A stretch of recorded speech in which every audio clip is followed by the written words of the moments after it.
తగ్గేలా మీ నర్సయ్య తాతతో రప్ప రప్ప రప్ప. అరే ఏది కావచ్చు మా తాత ఇయ్యాల వెనకంగా ఏమో కథ కనపడుతుంది. ఏది ఊళ్ళకి పోయినా ఏం కథ అనుకుంటురా?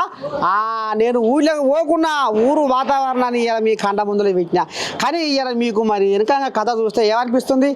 మా ఊరు మందార మాల కిలకిల రాగాల జోలా చల్లనైన ఈ చిరుగాలులు మా పల్లె తల్లికి ఆభరణాలు ఉయ్యాలలుగే చెట్ల కొమ్మలు మానేల తల్లికి తోరణాలు కొండ కోనల్లోన పొడిచేటి తొలిపోద్దు ఎదలోన చంద్రమయ్య ఎగసింది మా ముందు మా ఊరు మందార మాల కిలకిల రాగాల జోలా.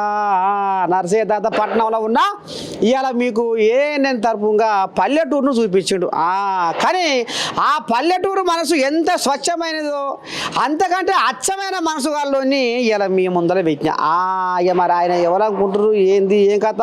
మానవత రాయి కాంగ్రెస్ లీడరు నిరుద్యోగ జేసికి పురుడు పోసిన కోయాగా గట్టిదే చిన్న సన్నది ఏం కాదు ఖమ్మం కోయాగా అన్నా శనాథ్ ఎట సంగతి ఏం సంగతి మరి ఏం జరుగుతుంది ఎట సంగతి ఇలా అన్నట్టు ఎక్కడ అనుకుంటున్నారట గాంధీ భవన్లో.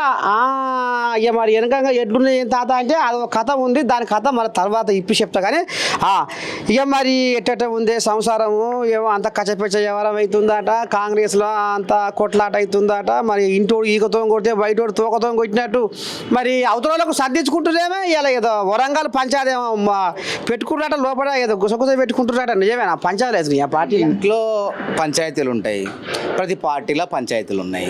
పంచాయతీ లేని ఇల్లు లేదు, పంచాయతీలు లేని వాడ లేదు, ఊరు లేదు, ఎక్కడైనా ఉంటాయి. అది దాన్ని మనం భూతద్దంలో పెట్టి చూడాల్సిన అవసరం లేదు తాత. మనం జై ఎట్లనే ఉంటాయి, వస్తుంటాయి పోతుంటాయి. టీ కప్పులు తుఫాన్లు అవి వస్తుంటాయి పోతుంటాయి. మళ్ళీ కలిసి పని చేస్తారు, ప్రజల కోసం సేవ చేస్తారు. ఇదే కాంగ్రెస్ యొక్క సిద్ధాంతం. ఇప్పుడు కాదు, ఇది గాంధీ గారు ఉన్నప్పుడు కూడా పార్టీ అధ్యక్ష పదవి జరిగేటప్పుడు గాంధీ గారు నిల్చుంటే గాంధీ గారు వద్దు నేను నిల్చుంటా అని చెప్పి వాదించిన వాళ్ళు ఉన్నారు అప్పుడు గతంలో. నెహ్రూ గారు ఉంటే నెహ్రూ వద్దు నేనుంటా అని, సుభాష్ చంద్రబోస్ ఉంటే సుభాష్ చంద్రబోస్ కాదు మేము నిలబడతాం అంటారు. ఇది ఎట్లుంటుంది అంటే వర్షం వచ్చేటప్పుడు ఒక మెరుపులు ఉరుములు ఒక తుఫాను వస్తే ఒక భయంకర వాతావరణం ఉంటుంది. అట్లా వర్షం వచ్చి వెలిసిపోయిన తర్వాత ఎట్లుంటుంది? ప్రశాంత వాతావరణం ఉంటుంది. అదే కూడా కాంగ్రెస్ పార్టీలో కూడా అప్పుడప్పుడు అవుతుంటాయి. ఇంకా మా పార్టీకి నయం.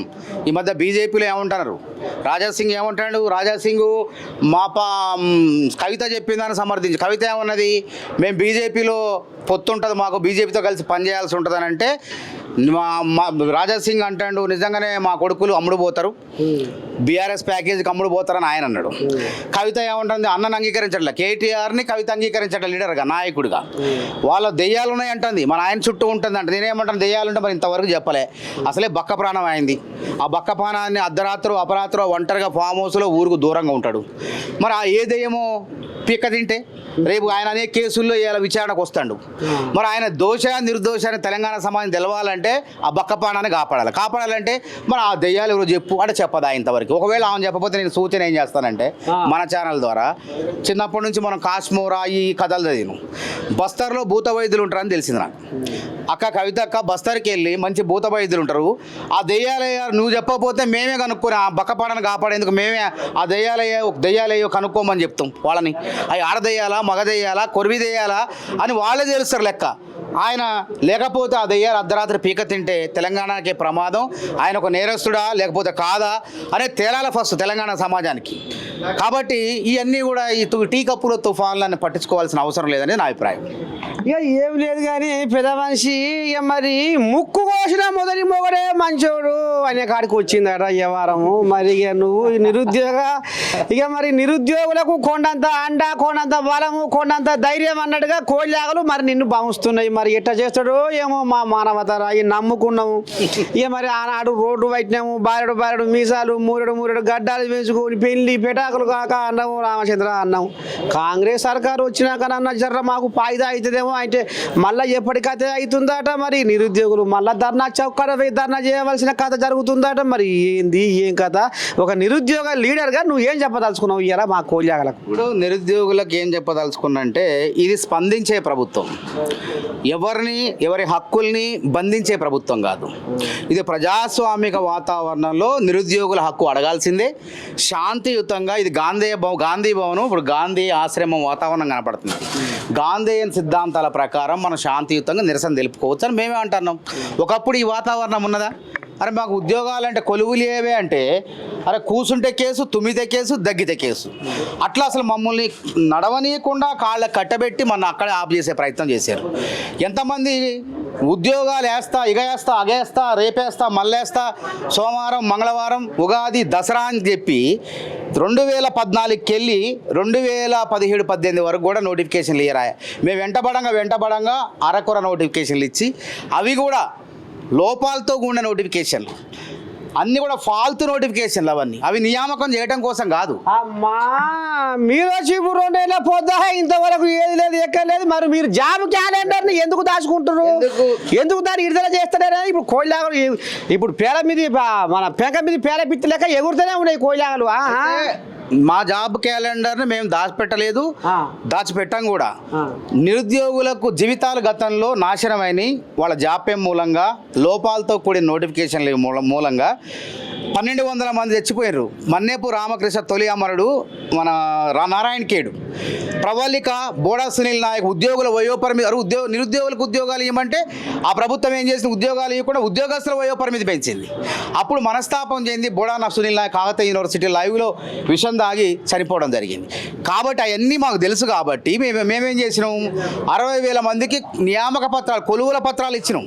ఎట్లా ఇచ్చినాం? అది కూడా మన ఊర్లో లగ్గం చేసుకోవడమే, లగ్గం చేయగానే కాదు, ఇళ్ళ లగ్గానే పండగ కాదు. చెప్తుండే అబ్బో మరి అవన్నీ నోటిఫికేషన్ ఇచ్చినోడు కేసీరావేనాట, పరీక్షలు పెట్టాడా కేసీరావేనాట. ఇవాళ మీరు బొట్టు పెట్టి తీర్థం దామంటారు. ఏందో ఇది? నేను చెప్పే ముచ్చటిను, లగ్గం కాగానే సంబరం కాదు, లగ్గం కాగానే శోభనం కావాలా. శోభనం కాగానే ఏడాదికో లేకుంటే 9 నెలలకు పిల్లలు పుట్టాలి, సంతానోత్పత్తి కావాలా. అట్లా అయితేనే జీవితం అవుతుంది. నువ్వు ఉత్తుత్త నోటిఫికేషన్లు ఇచ్చి, ఉత్తుత్తి నోటిఫికేషన్లు ఇచ్చి, భర్తీ కానీ ఉద్యోగాలు భర్తీ కానీ నోటిఫికేషన్లు ఇచ్చి నేను ఇచ్చినంటే ఎట్లయితుంది? కాబట్టి మేము ఏమంటున్నామంటే ఆ లోపాలని సరిచేసి, ఆ చిక్కుల్ని పరిష్కరించి, జడ్జిమెంట్లను తీసి వడపోసి, జీవో నెంబర్ 3 తీసి ఈ నియామక 60,000 ఉద్యోగాలకు నియామక పత్రాలు, కొలువులకు నియామక పత్రాలు ఇచ్చిన మొనగాడు రేవంత్ రెడ్డి, మగాడు రేవంత్ రెడ్డి. మరి మీరు ఆడ కాదు, మగ కాదు, ఏం కాదా, తేలదాయా, పిల్ల బుట్టదాయా, సంతానోత్పత్తి కాదా? ఇప్పుడు బియ్యం అయితే అయిపోయా, దానివల్ల ఏం ప్రయోజనం అంటారు? బీఆర్ఎస్ కోయిలాగల ముచ్చట ఎట్టుందంటే ఒరికి మేము పుస్తకం కడితే ఇవి ముద్దాడుతున్నాం ఏమో అన్న ఎవరి మీద వాళ్ళు మాట్లాడుతున్నారు. వానికి ఇప్పుడు ఆడ మగన వానికి లగ్గమైంది, సంతానం కాలే, పిల్లలు బుట్టలే, ఏం చేస్తారు మరి? నిరుద్యోగులు కూడా ప్రభుత్వాన్ని మార్చి మాకు అప్పచెప్తే మా మగతనం ఏందో చూపించినాం. మా శక్తి ఏందో రేవంత్ రెడ్డి ఎంత మగోడ చూపించిన 60,000 ఉద్యోగాలకు న్యాయపరమైన చిక్కులు పరిష్కరించి, నోటిఫికేషన్లు వాళ్ళు ఇచ్చినా మేము పరిష్కరించి కొలువులు ఇచ్చినామంటే వాళ్ళ కళ్ళల్లో ఆనంద బాష్పాలు చూసినాం. ఆ ఎల్బీ స్టేడియంలో నేను చెప్పిన ముచ్చట కాదు ఇది. మీరు పోయి వాళ్ళ దగ్గర కొలువులు వచ్చిన వాళ్ళ దగ్గర కెమెరా పెట్టండి, మైక్ పెట్టండి, అప్పుడు తెలుస్తుంది వాస్తవంగా. గత ప్రభుత్వం ఏం చేసింది? మళ్ళా కొలువులు పదవి విరమణ అయిన వాళ్ళకే మళ్ళీ ఉద్యోగాలు కట్టబెట్టింది. రేవంత్ రెడ్డి ఇదేంది, ఎంతమంది పని చేస్తారు ఇట్లా అని చూస్తే 6,000 మంది పని చేస్తారు. వీళ్ళు పని చేయడానికి వీలు లేదు, ఆ కొలువులన్నీ మళ్ళీ నిరుద్యోగులు దక్కాలని చెప్పి 6,000 కొలువుల్లోంచి వాళ్ళని పీకేసి మళ్ళీ నిరుద్యోగులతో భర్తీ చేసే కార్యక్రమం చేస్తాడు. కాకపోతే కొంత ఏంటంటే 3 నోటిఫికేషన్లు ఆగినాయి. కోర్టులో గ్రూప్ 1 నోటిఫికేషన్ ఉంది. ఆ గ్రూప్ 1 నోటిఫికేషన్లో కోర్టులో ఉన్నప్పుడు మళ్ళీ కొత్త నోటిఫికేషన్ చేయదు కదా, ఇది గ్రూప్ 1 నోటిఫికేషన్ చేయదు కాదు. మనమేమో చట్టబద్ధమైన జాబ్ క్యాలెండర్ పెట్టినాం. చట్టబద్ధమైన జాబ్ క్యాలెండర్ ముందే గ్రూప్ 1 నోటిఫికేషన్ ఇచ్చినాం, గ్రూప్ 2 ఇచ్చినాం, గ్రూప్ 3 ఇచ్చినాం, అన్నీ ఇచ్చినాం. ఒకవేళ పాత నోటిఫికేషన్ల బూజు దులపకుండా కొత్త నోటిఫికేషన్లు ఇస్తే మళ్ళీ చిక్కులు వచ్చే ప్రమాదం ఉంది. తర్వాత ఆ పరీక్ష కొత్త నోటిఫికేషన్ జాబ్ క్యాలెండర్లో పెట్టడానికి కూడా తేదీలు ఎప్పుడు ఇవ్వాలని అర్థం కాని సమస్య ఉన్నది. కాబట్టి ఆ ప్రభుత్వం, గత ప్రభుత్వం చేసిన తప్పులు, మళ్ళీ పనులు, ఆ లుచ్చా పనులు, ఆ పాల్తు పనులు మళ్ళీ చేయకుండా నిరుద్యోగుల జీవితాల్లో వెలుగు నింపేందుకు రేవంత్ రెడ్డి ఏమంటున్నాడు, ఇలా కమిటీ వేసిండు. నువ్వు ఆయన చెవులు వేసిరా నిన్న సాయంత్రం మన ప్రజాభవన్లో మీటింగ్ అవ్వంగానే వెంటనే పోయిన ఆయనకి పోయి, సారు మా చూడండి నిరుద్యోగుల బాధ చూడండి అంటే ఆయన ఎమ్మటి ఆలకించిండు. జర సంయమనం పట్టండి, మీరు నిరుద్యోగుల్ని సంయమనం పాటింపజేయండి. ఈ ప్రభుత్వం ఉన్నది మీకోసమే. నేను చెప్తున్నా, ఎటువంటి చిక్కులు లేని నోటిఫికేషన్ల కోసం ఒక కమిటీ వేసినాం, కసరత్తు చేస్తున్నాం. నిరుద్యోగులారా ఉపయోగపట్టండి. ఆగస్టు నెలలో అనుకున్నాం 32,000 ఉద్యోగాలు అనుకున్నాం, కానీ 32,000 ఉద్యోగాలు కాదు, అదనంగా ఉద్యోగాలు వచ్చే విధంగా మీ అందరికీ నేను పనిచేస్తున్నా. కాబట్టి ఆ కమిటీ రిపోర్ట్ 60 రోజుల్లో వస్తుంది. అక్టోబర్లో నిరుద్యోగులందరికీ తీపి కబురు అందిద్దాం అని చెప్పి ఆయన మాకు చెప్పడం జరిగింది. ఆ మాటను మీ ద్వారా తెలంగాణ విద్యార్థి నిరుద్యోగ లోకానికి నేను చెప్పే ప్రయత్నం చేస్తున్నా. ఇక మరి రైతుల సంక్షేమం మీద, విద్యార్థుల కథ ఏందో ఆ కథ మీద మరి తొడలు కొట్టి ఆయన మీసం వేసి చర్చ పెడదామంటే నేను రాను నేను పోతా ఢిల్లీకి పోతా, నేను రాను చర్చకు రాను అని రేవంతమే అంటుండట, ఢిల్లీకి పరారయ్యిందట. మరి కరెక్టేనా? నువ్వు ఆలోచన చెయ్యి. ఇప్పుడు సవాలు విసిరిన మగోడు రేవంత్ రెడ్డి. సవాలు స్వీకరించే నిజంగా మగోడైతే ఏం చేయాలి? దొడ్డిదారులు లేకుంటే డొంకదారులు దొంక తిరుగుడు మాట్లాడతారా? రేవంత్ రెడ్డి ముఖ్యమంత్రి, పనున్నోడు, నీకు పని లేనోడు, ఖాళీగా ఉన్నాడు. నువ్వు ఎప్పుడైనా టైం నువ్వు చెప్పుడు కాదు టైము. ఓకే రేవంత్ రెడ్డి, నేను ఈ సవాల్ని స్వీకరిస్తున్నా, మీరు సమయం చెప్పండి, వేదిక చెప్పండి. అలా నిజంగా చర్చ కూర్చోడైతే ఈ చర్చ రాకుండా తప్పించుకున్నాడు కాబట్టి పబ్బుల్లో క్లబ్బుల్లోకి రమ్మంటారు. మరి రేవంత్ రెడ్డికి ఆ అలవాటు లేవా? ఆ వాసనే పడదా? ఆ క్లబ్లో వాసన పడదా? కాబట్టి రేవంత్ రెడ్డి ఎవరిని రమ్మండు? సరే, చర్చకు దమ్ముంటే మోడీ వస్తాడా, కేసీఆర్ వస్తాడా, కేటీఆర్ వస్తాడా కూడా అన్నప్పుడు సవాల్ స్వీకరించి అప్పుడు ఎవరు స్పందించాలా? ముందు వాళ్ళ నాయన స్పందించాలా. ముఖ్యమంత్రి కాబట్టి వాళ్ళ నాయన స్పందించి, నాకు ఆరోగ్యం బాగలే, నా మనిషిగా నా కొడుకును పంపిస్తాను, ఆయన కూడా ఎమ్మెల్యేనే కదా, ఏ టైమో చెప్పండి, ఆ టయానికి నేను వస్తా అని చెప్పి ఒక లేఖ రాస్తే బాగుండేదే. అట్లా కాకుండా అసలు ఆయన చెప్పలేదు, ఈయన పానకంలో పుడకలెక్క వచ్చి మొత్తం ఇష్టం వచ్చినట్టు మాట్లాడతాడు, చర్చను రచ్చరచ్చ చేసే ప్రయత్నం చేస్తాడు. కాబట్టి ఈ ప్రజలందరూ కూడా గమనిస్తారు. అందుకే రేవంత్ రెడ్డి మన కర్రు కాల్చి వాత పెట్టిండు, మా మీటింగ్లో చెప్పిండు. అరే పబ్బులు క్లబ్బుల్లోగా చర్చ పెట్టేది, చట్టసభలు అంటే దేవాలయం, గుడితో సమానం మనకి. ఆ గుళ్ళో పెట్టుకుందాం, ఆడ పబ్బులో మనకెందుకు అంటాడు. ఆడికి వస్తారా అన్ని అంశాల మీద. ఈ 10 ఏళ్ల పాలనలో గత 10 ఏళ్ల పాలనలో మీరు చేసిన దౌర్జన్యం, విధ్వంసం, ఈ 18 నెలల కాలంలో రైతాంగానికి అన్ని సంక్షేమ పథకాల ద్వారా 1,04,000 కోట్లు మేము ఖర్చు పెట్టినాం, దాని మీద చర్చకు వస్తావా? దమ్ముందా అని అంటే దానికి సప్పుడు లేదు, దానికి ఇప్పటికీ సప్పుడు లేదు. ఆయన ప్రధాన ప్రతిపక్ష నాయకుడు ఫామ్ హౌస్లో సోయి లేకుండా పండుతాడు. నీరజ్ చక్రవర్తి నాకు గుర్తొస్తాడు, యాదికి వస్తాడు. ఇప్పుడు ఎట్లా అంటే ఆయన ఇట్లా రోమ్ నగరం దగలబడుతుంటే ఆయన ఫిడేలు వాయించుకుంటూ చక్కగా పడుకున్నాడట. మరి ఈ మహానుభావుడు ఏం వాయించుకుంటాడో అర్థం కాదు ఇంతవరకు. అరే వరదలు వచ్చినా రాడే, ప్రతిపక్ష నాయకుడు రావాలా, బాధ్యత ఉందా లేదా? అరే జీతం కొలువు ఎలగబెడుతుంటే జీతం తీసుకుంటే ప్రతిపక్ష నాయకుడిగా అసెంబ్లీకి రాకపోతేవి. మరి దీన్ని ఏమనాలా? రేవంత్ రెడ్డి గారు ఏమంటాడు?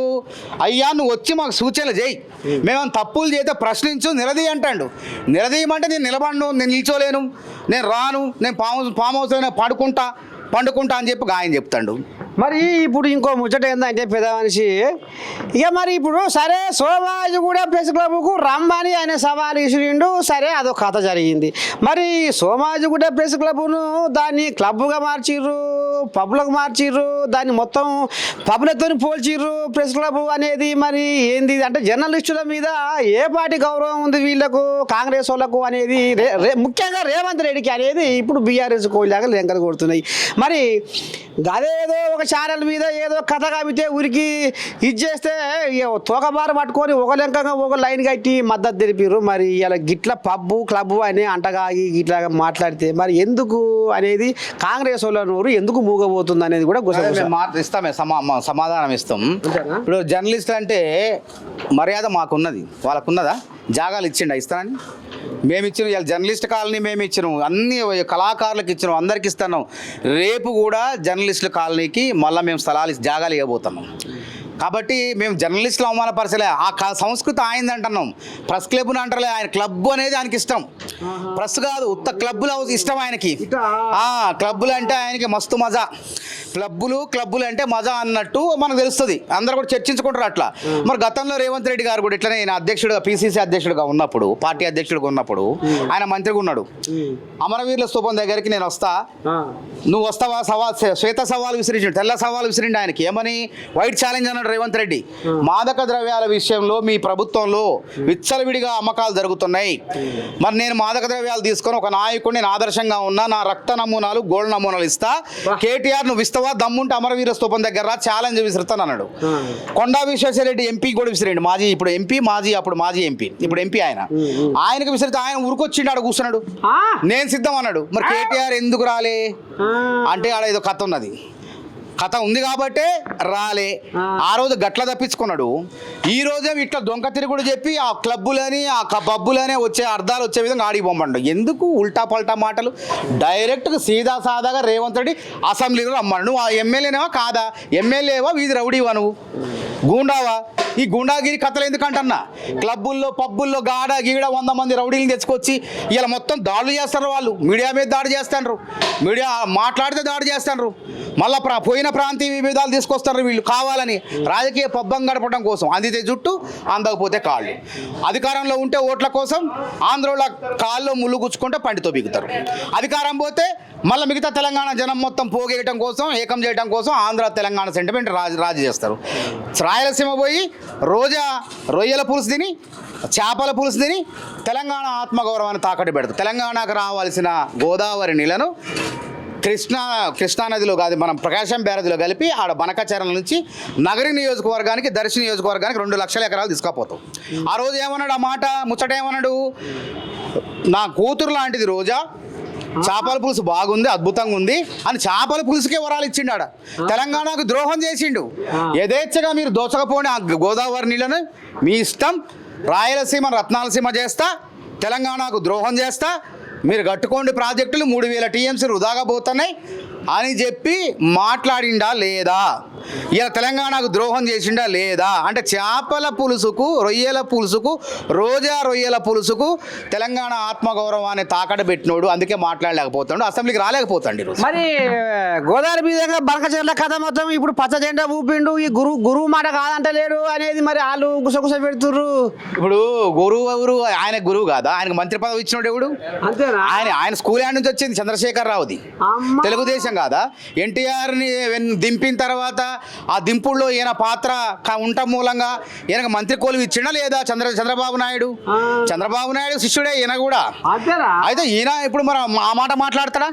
ఇలా రేవంత్ రెడ్డి అనేవాడు ఆ పార్టీ నుంచి విభేదించి కాంగ్రెస్ పార్టీలో చేరి, అధికారం లేని పార్టీలో చేరి అధికారంలో తీసుకొచ్చినట్టు దమ్మున్నోడు మొగోడు పార్టీని, అవునా కాదా? అధికారం లేని పార్టీలో చేరి అధికారాన్ని తీసుకొచ్చిన దమ్మున్నోడు. సరే నువ్వు అవినీతి చేసినవా, అది చేసినవా, ఆంధ్రాకు నీళ్ళు దోచిన ప్రజలు గమనించారు, నిన్ను ఓడించారు.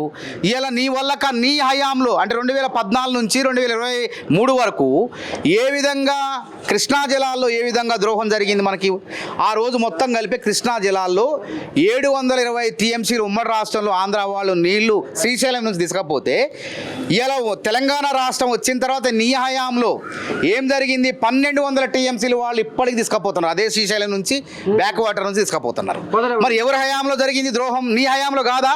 అదేవిధంగా 2014 వరకు వాళ్ళు గోదావరి జలాలు మొత్తం ఒక 4 టీఎంసీల వరకు వాళ్ళు తీసుకుపోయేది. నువ్వు వచ్చిన తర్వాత అది 9.5 టీఎంసీల వరకు పోయింది దోపిడీ. అంటే నిద్రపోయినవా ఆనాడు? మంచిగా ఇంత వేసుకొని పావు దాగి పడుకున్నావా? మరి ఎందుకు మాట్లాడలేదంటే దాని వెనక రాజకీయ కారణాలు ఉన్నాయి, రాజకీయ లబ్ధి ఉన్నది. ఈయన తెలంగాణను చంపి తీసేసి పెట్టిండు కదా భారత రాష్ట్ర సమితి అని, ఆడ కూడా ఆంధ్రాలో పార్టీ పెట్టిండు.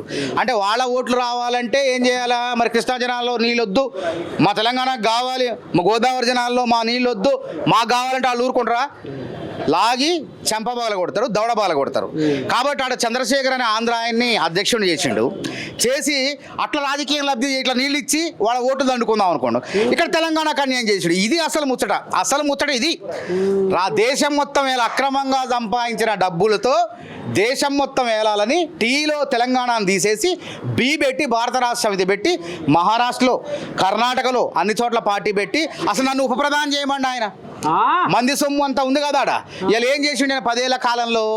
ఇలా ఎవడన్నా రాష్ట్ర ఖజానాన్ని నింపుతాడు ఏ పరిపాలకుడు అయినా. ఈయనేం చేసిండు? చెట్టు పేరు చెప్పి కాయలు అమ్మినట్టు తెలంగాణ ఉద్యమం పేరు చెప్పి అధికారంలోకి వచ్చి ప్రభుత్వ ఖజానాను ఖాళీ చేసిండు. ఆయన ఖజానా నింపుకున్నాడు. మొత్తం 1600 కోట్లు ఉన్నాయి ఆయన ఖాతాలో. ఇవాళ దేశం మొత్తంలో ఏ పార్టీ ధనవంతమైందంటే, డబ్బున్న పార్టీ అంటే బీఆర్ఎస్ పార్టీ. నేను చెప్పిన ముచ్చట కాదు, ఎన్నికల సంఘం చెప్పింది అది. మరి ఎట్లా వచ్చినాయి, ఎక్కడి నుంచి వచ్చినాయి ఈ పైసలన్నీ? అరే నరసయ్య తాత ఇక్కడ ఇట్లనే ఉండే, ఈ గొంగడ వేసుకొని ఇట్లనే ఉంటుంది, నేను ఇట్లనే ఉంటుంది. మరి బీఆర్ఎస్ పార్టీ కరెంట్ కార్యాలయానికి బిల్లులు కట్టలేని కేసీఆర్ ఖాతాలోకి, పార్టీ ఖాతాలోకి 1600 కోట్లు ఎట్టు వచ్చినాయి? ఈ ముచ్చట చెప్పమని ఫస్ట్. ఈ మతలబ్ ఏందో చెప్పమని. నాకు ఏమొద్దు, ఈ మతలబ్ ఎట్లా వచ్చినాయి చెప్పమను. ఈయన ఉరి వేస్తే ఉరి వేసినట్టు అని చెప్పి రైతులు బెదిరించిండు ఆ రోజు. ఈయన ఫామ్ హౌస్లో మాత్రం యథేచ్ఛగా 150 ఎకరాల్లో వరి బండి ఇచ్చిండు, కింటా బస్తా 4000 కమ్మిండు. మరి ఆ కిటికీ ఏందో రైతులకు చెప్తే రైతులు పండించుకోరా, 4000 సంపాదించరా ఎకరాకి? మరి ఇప్పుడు రైతుల పరిస్థితి కూడా అంత గందరగోళం ఉందట. కానీ మీరు వచ్చినాక కూడా యూరియా బస్తాలు దొరుకుతలేవట, చెప్పులు లైన్లో పెడుతుర్రట. ఇంకో అందులో భాగంగా ఆ యూరియా బస్తాలు పక్కంగా ఎక్కడ బ్లాక్లో పోతున్నాయట పక్కంగా. మరి అధికార యంత్రాంగం ఏం చేస్తుంది, సర్కారు ఏం చేస్తుంది? అందుకే ఆదిలాబాద్లో మొన్న పట్టుకున్నాం, 150 బస్తాలు పట్టుకున్నాడు. ఎత్తుకపోయి దొంగల్ని, బందిపోటు దొంగలు, యూరియా దొంగల్ని పట్టుకున్నాం, వాడిని పెట్టినాం, జైల్లో పెట్టినాం. అట్లనే అయితే యూరియా అనేది మనకు దాదాపు 1,03,000 మెట్రిక్ టన్నులు రావాలి కేంద్రం నుంచి. మనం తయారు చేసేది కాదు, కేంద్రం ఇవ్వాలి మనకి. అయితే వాళ్ళు ఇచ్చింది ఎంత ఇప్పుడంటే 29,29,000 మెట్రిక్ టన్నులు మాత్రమే ఇచ్చారు. దాన్ని ఇవ్వాలో రేపు ఇస్తామంటారు. కానీ రైతాంగం ఎట్లుంటుంది అంటే ఆశ ఉంటుంది, నాకు ముందు రావాలని ప్రతి ఒక్కరికి ఉంటుంది. తప్పు కాదు అది, ఆ మాత్రం ఉండాలా. ఆ ఆశ వాళ్ళ ఏమైంది, అరే వచ్చి ఓపిక పట్టిండంటే లేదు నాకు ముందు కావాలని లొల్లి అవుతుంది. ఆ లొల్లిని రాజకీయాలకు వాడుకునే ప్రయత్నం. వీళ్ళ హయాంలో కూడా ఈ లొల్లులు మస్తాయిని. చెప్పుల లైన్లో పెట్టినరు, పుస్తకాల లైన్లో పెట్టినరు, మనుషుల లైన్లో ఉన్నారు, లైన్లో ఉన్నోళ్ళు కూడా చచ్చిపోయారు నిల్చోలేక. ఇవన్నీ జరిగినాయి. కాబట్టి వాళ్ళ రైతాంగానికి కాంగ్రెస్ ప్రభుత్వం 1,04,000 కోట్లు ఖర్చు పెట్టినాం. ఎట్లా ఖర్చు పెట్టినాం? రైతు భరోసాయా వీళ్ళు ఇయర్ ముత్తదే సావరు అని చెప్పి ప్రజల్ని మభ్యపెట్టే ప్రయత్నం చేసారు. ఏమి ఇచ్చారు? రైతు భరోసా ఎంతమందికి ఇచ్చారు? వాళ్ళు మస్తే కొట్టిర్రు దాన్ని, వాళ్ళు ఎగ్గొట్టి మస్తే. రైతాంగం ఇప్పుడు మమ్మల్ని హక్కున చేర్చుకుంటుంది. మేము రైతు భరోసా వేయగలం, వాళ్ళ కళ్ళల్లో ఆనందం. ఎంతమందికి వేసినాం? 70 లక్షల మంది రైతుల ఖాతాల్లో 1,49,00,000 ఎకరాలకు 9 రోజుల్లో 9,000 కోట్లు వేసినాం. అంతకుముందు 12,500 కోట్లు వేసినాం.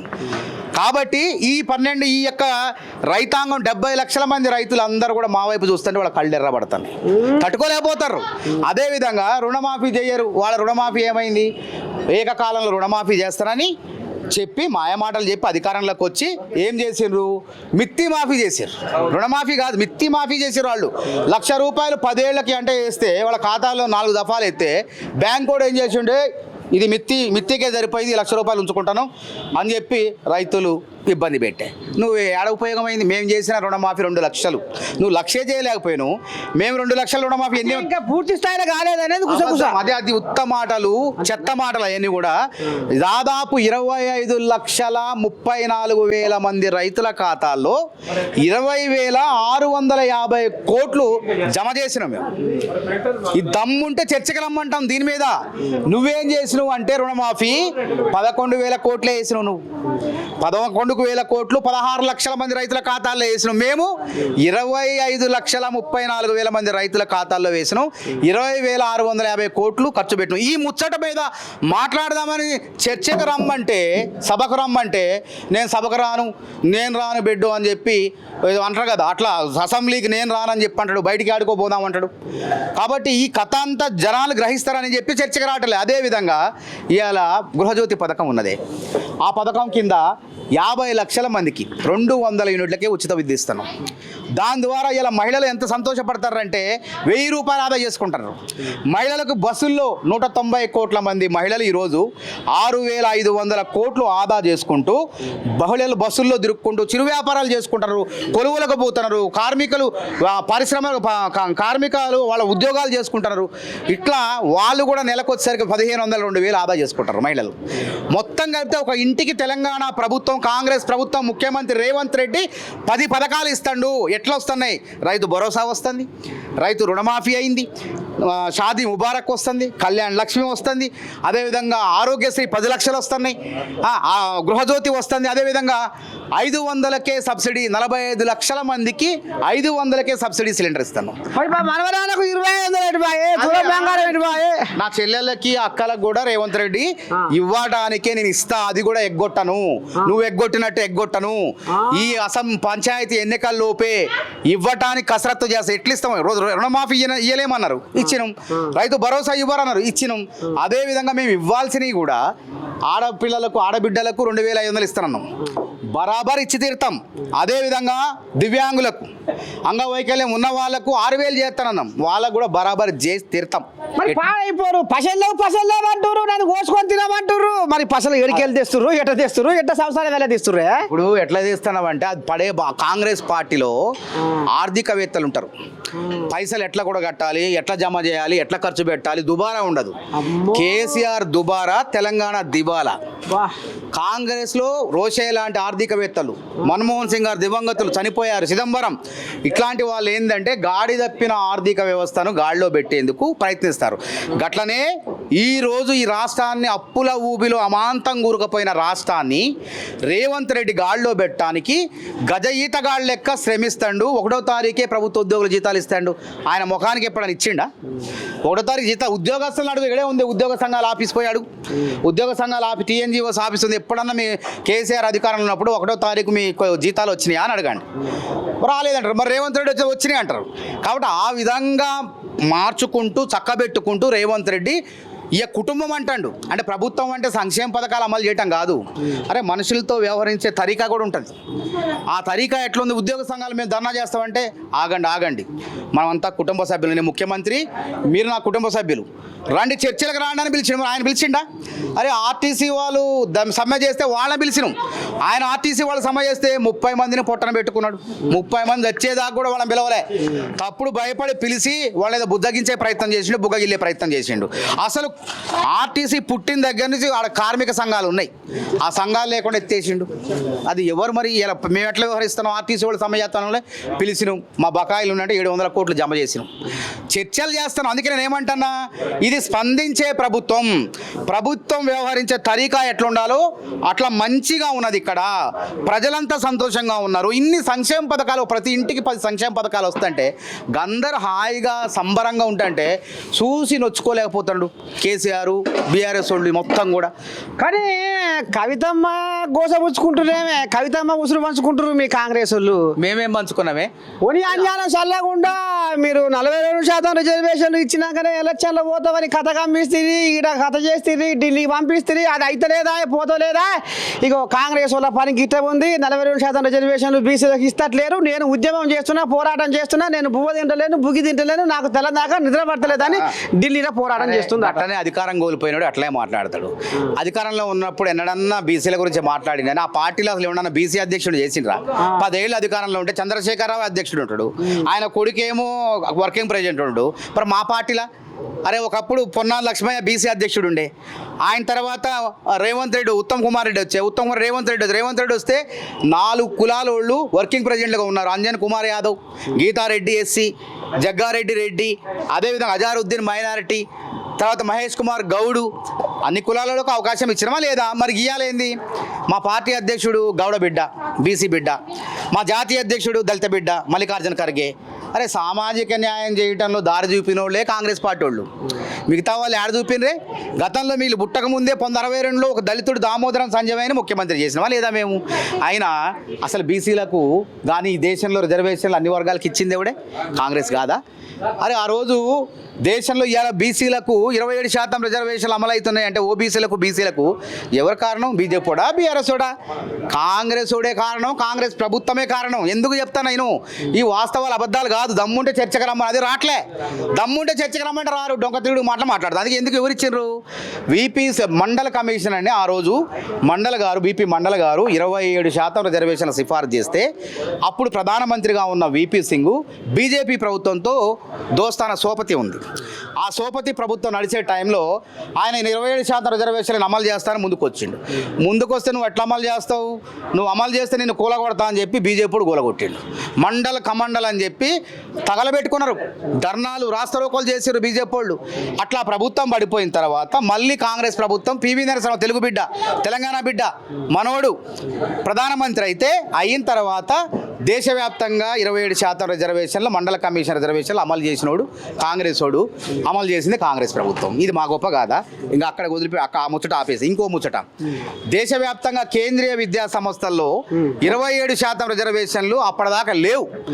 మా తల్లి తెలంగాణ తల్లి సోనియా గాంధీ, తెలంగాణ ఇచ్చిన తల్లి, 2006 సంవత్సరంలో చచ్చిపోయిన మహానుభావుడు ప్రధాని మన్మోహన్ సింగ్ వీళ్ళు కలిసి కేంద్రీయ ప్రభుత్వ సంస్థల్లో కూడా, అంటే విద్యా సంస్థల్లో ఐఐటి, ఐఐఎం, తర్వాత సెంట్రల్ యూనివర్సిటీలు, వీటిల్లో కూడా బీసీలకు రిజర్వేషన్లు ఎందుకు ఉండకూడదని చెప్పి 27% రిజర్వేషన్లు అమలు చేసినటువంటి పార్టీ, అమలు చేసినోడు కాంగ్రెస్ వాడు కాదా? అమలు చేసినోడు కాంగ్రెస్ వాడు కాదా? మరి ఇన్ని మంచి పనులు చేసిన దళితులకు, ఎస్సీలకు ఎవడే రాజ్యాంగ రిజర్వేషన్ ఇచ్చింది? కాంగ్రెస్ వాడు కాదా? లంబాడీలకు 19 లంబాడీలని వాళ్ళు బీసీలో ఉంటే 75లో వాళ్ళని ఎస్టీలో చేర్చింది ఇందిరాగాంధీ కాదా? కాంగ్రెస్ కాదా? ఎవడు చేసిండే ఈ దేశానికి? పరిశ్రమలు పెట్టినోడు ఎవడు? కొలువులు ఇచ్చినోడు ఎవడు? అక్కడ దాకేందుకే వర్గీకరణ మీద సుప్రీంకోర్టు తీర్పిస్తే ఈ దేశంలో ఏ రాష్ట్రమైనా స్పందించిందా? ముఖ్యమంత్రి రేవంత్ రెడ్డి స్పందించిండు. మాదిగలకు సామాజిక న్యాయం చేస్తా అని చెప్పేసి, మాదిగలకు పెద్ద దిక్కుగా ఉంటా అని చెప్పేసి ఒక రెడ్డి ముందుకు వచ్చి వర్గీకరణ చేసి దేశంలో ఆదర్శంగా ఉన్నాడా లేదా? మరి దీన్ని మెచ్చుకోవాలా వద్దా మనం? మరి ఎవడు చేసిండే నువ్వు చెప్పు తాత? ఈ కాంగ్రెస్ చేసిందా? ఆ పక్కోడు బీఆర్ఎస్ వాడు చేసిండా? బీజేపీ వాడు చేసిండా? అదేవిధంగా బీసీలకు మనం వచ్చి 42% కవిత ముచ్చట తెచ్చినావు గాను, 42% బీసీ గాడు ఆనాడు అప్పుడు రిజర్వేషన్లు ఇచ్చింది కాంగ్రెస్ 27, ఇప్పుడు కూడా రిజర్వేషన్లు దేశవ్యాప్తంగా 42% ఇవ్వడానికి దారి చూపింది కూడా కాంగ్రెస్ పార్టీనే, తెలంగాణ ప్రభుత్వం, రేవంత్ రెడ్డి. ఇచ్చినాకనే పోతారా? బరాబర్ ఇస్తాం. ఇస్తామో ఏం చేస్తామో సాయంత్రం క్యాబినెట్ అయితే చూడరా, జర ఓపిక పట్టు. బరాబర్ ఇచ్చిన మాట వెనక్కి పోయేది లేదు కాంగ్రెస్ ప్రభుత్వం, కాంగ్రెస్ పార్టీ. వాళ్ళకి ఇచ్చిన వాళ్ళని బీసీలను జడ్పీటీసీలు చేస్తాం, బీసీలని మున్సిపల్ చైర్మన్ చేస్తాం, బీసీలని మేయర్లు చేస్తాం, బీసీలని జడ్పీసీ అన్ని రకాల పదవులు ఏమున్నాయో అన్ని కూడా చేస్తాం, ఉద్యోగాలు కూడా గట్టబెడతాం అనగా. అందుకే రాహుల్ గాంధీ ఏమండు, ఇత్నా ఆబాది ఉత్నా హక్, మేమెంతో మాకు అంత హక్కు కావాలండు రాహుల్ గాంధీ. అంటే బీజేపీ ఏమన్నాడు, రాహుల్ గాంధీ నువ్వు బీసీలకు న్యాయం చేస్తానంటే మేము ఒప్పుకోం, అసలు నీ కులమేందా, నీ మతమేందా అని చెప్పి రాహుల్ గాంధీని కించపరిచినరా లేదా? కించపరిచిన రాహుల్ గాంధీ భయపడకుండా నువ్వేమన్నా పో, నేను న్యాయం చేసి తీరుతా నా బీసీలకు అనగారిన వర్గాలకు అని చెప్పి ఆ వాదం పట్టుకుంటూ భుజాన వేసుకుంటూ దేశం మొత్తం తిరిగిండు. దానికి ఉత్సపోసుకున్న బీజేపీడు గజ గజ గజ గజ వణికి నేను కూడా కులగణన చేస్తా అన్నాడు. జనగణనతో పాటు కులగణన చేస్తాను, మంచిది, దాన్ని ఒప్పుకుందాం. నువ్వు సరే, రాహుల్ గాంధీ ఆద్యుడు, రాహుల్ గాంధీ మొదటోడు, ఈ మాట మాట్లాడినోడు, పోరాటం చేసినోడు, పేరు కాదు మనకు ముఖ్యం, బీసీలకు న్యాయం కావాలని చెప్పి రాహుల్ గాంధీ అంటాడు. గట్టనే కాదు, రాహుల్ గాంధీ ఇంకో ఏమని తెలుసా, అరే ప్రైవేట్ రంగంలో కూడా రిజర్వేషన్లు 20 బీసీలకి, ఎస్సీలకి ఏ రిజర్వేషన్ ఆ రిజర్వేషన్లు ఇవ్వమంటాడు. మరి ఇప్పుడు అధికారంలో ఉన్నాగా, బీజేపీ అధికారంలో ఉన్నాగా, ఇవ్వమనండి, వాడిని ఇవ్వమను, ఇస్తాడా? ఇయ్యలేడు. కాబట్టి ఏది చేసినా బీసీలకైనా ఎస్సీలకైనా మంచి చేసింది కాంగ్రెస్ పార్టీ, చెడు చేసింది వాళ్ళు. కాంగ్రెస్ పార్టీ కట్టిన భవనాలకు రంగులేసి ఇది మా ఘనతే అని చెప్పుకున్నది వాళ్ళు. మరి అన్ని సరే కానీ మరి కేసీఆర్ 10 ఏళ్ల కాలంలో మరి ప్రభుత్వ భూములను కాపాడితే ఇవాళ మరి మీరు ఏదో నిన్న గోపన్పల్లి కాడ అప్పుడే ఎసరి పెట్టిదట, 9,000 కోట్ల భూమికి ఎసరి పెట్టిదట, సంవత్సరం వెళ్తలేదా ఎట్లా? అవన్నీ అంటే పిచ్చి కథలు, పిచ్చి మాటలు అని బీఆర్ఎస్. నమస్తే తెలంగాణ ఇంత పెద్ద రాజుకోవచ్చు ఏంది అది? వాని పత్రిక వాని సోది చెప్పుకుంటది, వాని సొల్లు చెప్పుకుంటది, మనకేంది? అది కూడా చదువుతాడు తెలంగాణలో. ఆ బీఆర్ఎస్ వాడు తప్ప ఎవ్వడు చదవడు. అది నువ్వు వేరే పత్రికలు చదువు, బీఆర్ఎస్ వాడు పత్రిక బీఆర్ఎస్ కథలే రాసుకుంటది, బీఆర్ఎస్ మాటలే ఉంటాయి అందులో. కేసీఆర్ అడుగులకు మడుగులు వస్తుంది, అది దాన్ని కూడా నమ్ముతారు. అసలు గుమ్మస్తా తెలంగాణ, నమస్తే తెలంగాణ. అందుకే కదా ఉన్న వాస్తవాలు చెప్తుంటే మీడియాల పైన దాడి చేస్తారు వాళ్ళు, సంపుతం అంటారు. ఎవడైనా వాస్తవాలు మాట్లాడితే సంపుతం అంటారు. ఇక అది ఉత్తముచ్చట. గోపనపల్లిలో ఆడ హైదరాబాద్ సెంట్రల్ యూనివర్సిటీ భూములు వాళ్ళు బిల్లీరావు అనేవాడికి దోచిపెట్టబోతే వకీలను పెట్టకుండా, కోర్టులో గట్టిగా వాదించకుండా ఆ భూములు బిల్లీరావుకు అప్పచెప్పి అందులో వాటాలు తీసుకుందాం అనుకున్నారు. దాన్ని కాపాడిన మొనగాడెవడు? రేవంత్ రెడ్డి కాదా? రేవంత్ రెడ్డి గట్టి వకీలను పెట్టి కొట్లాడండి అని చెప్పి హైకోర్టులో పెట్టి హైకోర్టులో కేసు గెలిచిండు. సుప్రీంకోర్టులో గట్టి వకీలను పెట్టి సుప్రీంకోర్టులో కేసు గెలిచి అవి 400 ఎకరాలు ప్రభుత్వానికి వచ్చింది. వస్తే దాన్ని చూసి కూడా తట్టుకోలేకపోయిన లేనిపోని ప్రచారాలు చేసిండ్రు. ఈ మధ్య వచ్చిందట కృత్రిమ మీద అట, అది ఉందట, అదేదో అది లేనిది ఉన్నట్టు, ఉన్నది లేనట్టు చూపించి జనాన్ని ఆగమాగం పట్టిస్తుందట. గట్ల చేసే మోసం చేసిన వాస్తవాలు సుప్రీంకోర్టులో ఉన్నాయి, తేట తెల్లమవుతుంది. ఇవాళ హైడ్రా అని అన్నాం కదా, హైడ్రా పేరు మీద దాదాపు 2,000 ఎకరాల ప్రభుత్వ భూములు స్వాధీనం చేసుకున్నాం. 2,000 ఎకరాలంటే దాదాపు 5-6 వేల కోట్లు లెక్క.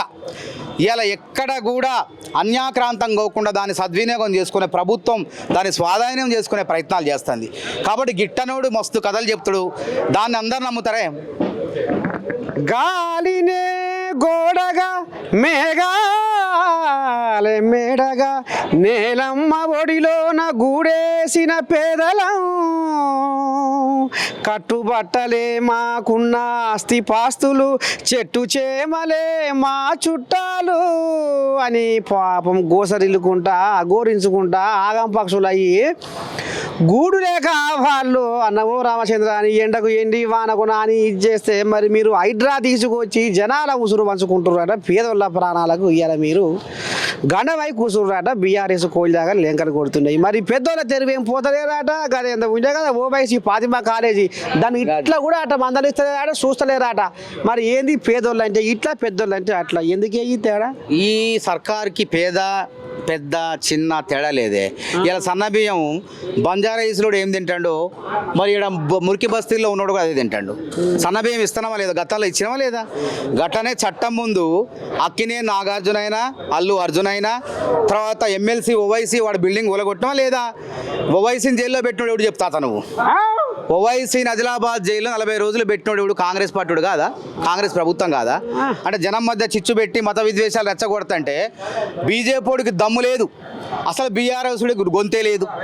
అట్లాంటి టైంలో నువ్వు తప్పు చేస్తున్నావు తప్పు అని చెప్పి ఓవైసీని జైల్లో పెట్టావు లేదా? ఓవైసీ ఫాతిమా కాలేజీ కూడా నోటీసులు ఇచ్చినావు. అది ఎఫ్టీఎల్లో ఉన్నది, అది చెరువు శిఖంలో ఉన్నది. నువ్వు జాగా అది ఇది మొత్తం ఖాళీ చేయాల్సింది, నేను కూల్చాల్సిందే నోటీసులు ఇస్తే. ఆయన ఏం చెప్తున్నాడంటే 10,000 మంది పిల్లలు చదువుతున్నారు, కొంచెం టైం ఏంటి అంటాడు. ఆగినరు అంతే, పిల్లల కోసం 10,000 మంది పిల్లలు చదువుతారు కాబట్టి ఆగినరు. కానీ దాన్ని ఆయన పేరు రంగనాథ్ గారు, ఆయన ఏం దాన్ని కోల్చను నేను తప్పించుకుంటానులే, మాకు పార్టీలతో సంబంధం లేదు, మానవీయ కోణంలో చూస్తాం, దాని త్వరలోనే నిర్ణయం తీసుకుంటాం అని చెప్పిండు. ఇంకేడే ఎక్కడ చెప్పినాం మనం, ఎక్కడ చూపించినాం? 100% నేను చెప్పిన ఎవడైనా సరే. అలా రేవంత్ రెడ్డి గారు అన్నం ఇల్లు ఉన్నది, అక్కడికి వెళ్ళి మరి ఓవైసీకి వెళ్ళి కూర్చొనాలు అందుతున్నాయి అనేది బీజేపీకి అవసరమే. వానికి ఐటీ నోటీసులు ఇచ్చేంత వరకు ఏమైందో ఆ కేసు చెప్పలే. 2018లోకి వెళ్ళి ఇచ్చి వాడిని ఆపి వాడిని భయపెట్టి అన్ని రాష్ట్రాల్లో వాడుకుంటారు ఓవైసీని. పోయి ఉత్తరప్రదేశ్లో పోయి నువ్వు కాంగ్రెస్ ఓడించి ఓటు బ్యాంకు చీల్చి అంటారు. బీహార్లో పోయి నిన్ను ఐటీ దాడులు చేయం, నువ్వు అడిగిపో కాంగ్రెస్ ఓటు బ్యాంకు చీల్చి కాంగ్రెస్ని ఓడించని అట్లా చెప్పు, అట్లా వాడుకుంటారు. కానీ చట్టం గతంలో ఓవైసీని భయపడకుండా జైల్లో పెట్టిను. చట్టం అందరికీ సమానం. అక్కినే నాగార్జున కూడా ఏమన్నా మొన్న నేను 2 ఎకరాలు వాపస్ ఇచ్చిన అన్నాడు. నేను వాపస్ ఇచ్చేసిన ప్రభుత్వానికి, నిజంగా అది అక్రమం అని చెప్పి. ఆయన ఓట్ల కోసం అక్రమాలు చేసిన వాడిని కాపాడుతామని మనం సీట్ల కోసం ఓట్ల కోసం కాపాడే ప్రభుత్వం కాదు. ఇవాళ తప్పు చేసినా ఎంతటి వాడైనా సరే నిర్దాక్షిణ్యంగా శిక్షించే ప్రభుత్వం ఇది. ఆ రోజు అల్లు అర్జున్ విషయంలో అరే బాల్కనీ అటెండర్ని జైలుకు పంపించను, బాల్కనీ మేనేజర్ని జైలుకు పంపించను. ఆ కేసు ఎవరిది? అల్లు అర్జున్ కేసు. అసలైన పంపకుండా ఉత్తోళ్ళని పంపితే జనం ఏమనుకుంటారు మమ్మల్ని? అరే వీళ్ళు అరే వాళ్ళకు ఒక రకంగా వీళ్ళకు ఒక రకంగా న్యాయం చేస్తారు అనరా లేదా? కాబట్టి న్యాయం అందరికి ఒక్కటే ఇది అని చెప్పి ఒక ఆలోచన కల్పించడం కోసమే అల్లు అర్జున్ కూడా జైల్లో పెట్టాం. ఏడెనకపోతానా మేము? అదే అల్లు అర్జున్ వచ్చి మొన్న అవార్డు అందుకున్నాడు. గట్టి అది ప్రభుత్వం అంటే, కాంగ్రెస్ ప్రభుత్వం అంటే గట్లుంటుంది. అమ్మ నీ దండం పెడితే ఇన్నారులో ఆడగొట్టి వచ్చినట్టే ఉంది కథ. ఖమ్మం కోడిలాగా కంచు మోగించిండు ఇవాళ గాంధీ భవన్లో. ఏది ఏమైనా మానవతా రాయిలోని ఇవాళ మరి ఈ రకంగా మరి మీ నర్సయ్య తాత ముచ్చటి పెట్టిండు. ఇక ఆయన కూడా మన నేను ప్రేక్షకులకు కడుపులో ఉన్న కషాయం మొత్తం వెళ్ళగక్కిండు. మీరు ఏమన్నా అనుకోరి. ఇక మళ్ళీ ఈ కోడిలాగా ఏం వదిలిపెట్టా, మళ్ళీ కూడా ఓనాడు కలుస్తా, మంచి మంచి ముచ్చట్టు మన స్టూడియోకి తీసుకొచ్చి మాట్లాడిస్తా. అంతవరకు మీరు ఏం చేయాలి చూస్తూనే ఉండాలి. మన నేను మరి కెమెరామెన్ రాజుతో మీ నర్సయ్య తాత గాంధీ భవన్ గడ్డ.